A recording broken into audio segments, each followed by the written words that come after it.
I've been working here for 15 years as a paediatric nurse, and during that time I started as a junior nurse, and over 10 years I became sister of the cardiac patients on Rose Ward, and I left for maternity leave twice, so in between I've done different projects. I've gone on to nurse recruitment for a year, and now I'm doing quality improvement nurse roles, so that's getting involved with projects, looking at the way we can improve the service within paediatrics.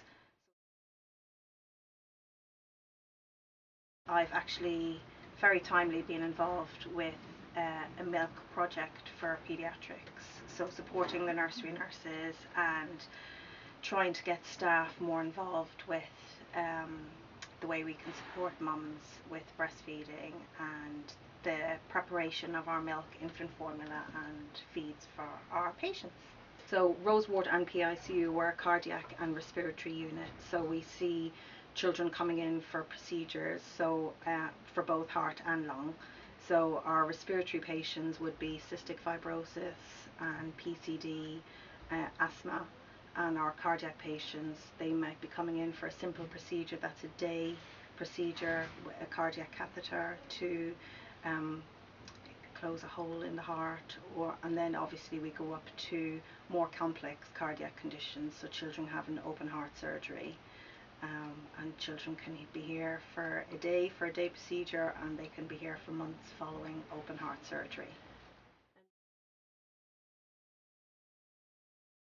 A lot of children come in on day one, so as soon as they're born they will be kept nil by mouth, and so they may not feed for weeks.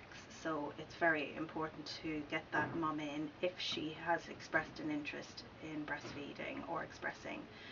They'll be seen by a nursery nurse or a nurse that's is knowledgeable in breastfeeding and be able to show mum how to use the expressing pump. A lot of them are antenatally diagnosed, so they are prepared and there is a plan in place, and we have cardiac nurse specialists that are usually there in the other hospitals and will support the mums and dads, and we'll go over the process with them and what will actually happen. So a lot of it is planned, but then there's obviously the emergency ones that are born elsewhere, and we may be the only PICU bed in London and we take them. So it can be planned or unplanned, our admissions. So some mums would, I think, if they're so overwhelmed when they get here, you can prepare them as much as you can, but once they get here and they see their child lying in a bed, not being able to touch them, yeah, it's a big deal, and the nerves and the anxiousness takes over.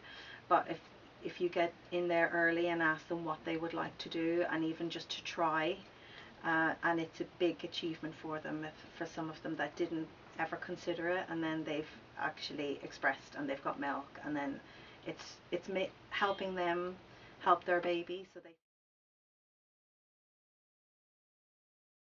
well, yeah, because especially because they, with absorption as well, infant formula is not the best feed to be giving a child post surgery. It's much better to be giving them EBM if we can, and then obviously all the health benefits that EBM has and breast milk has. Yeah.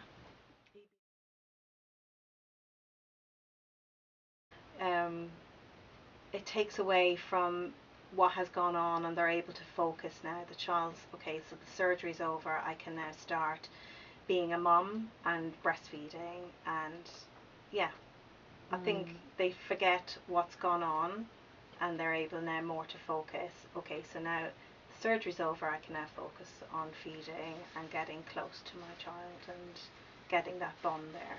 For oxytocin to come in, we also suggest to mums to express with the pump by the bedside if they can as well. So even just being close or being able to stroke their arm as well, and that helps the milk come in.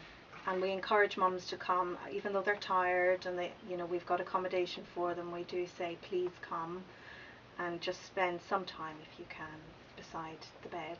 And we do believe that they produce more milk if they're close to their child.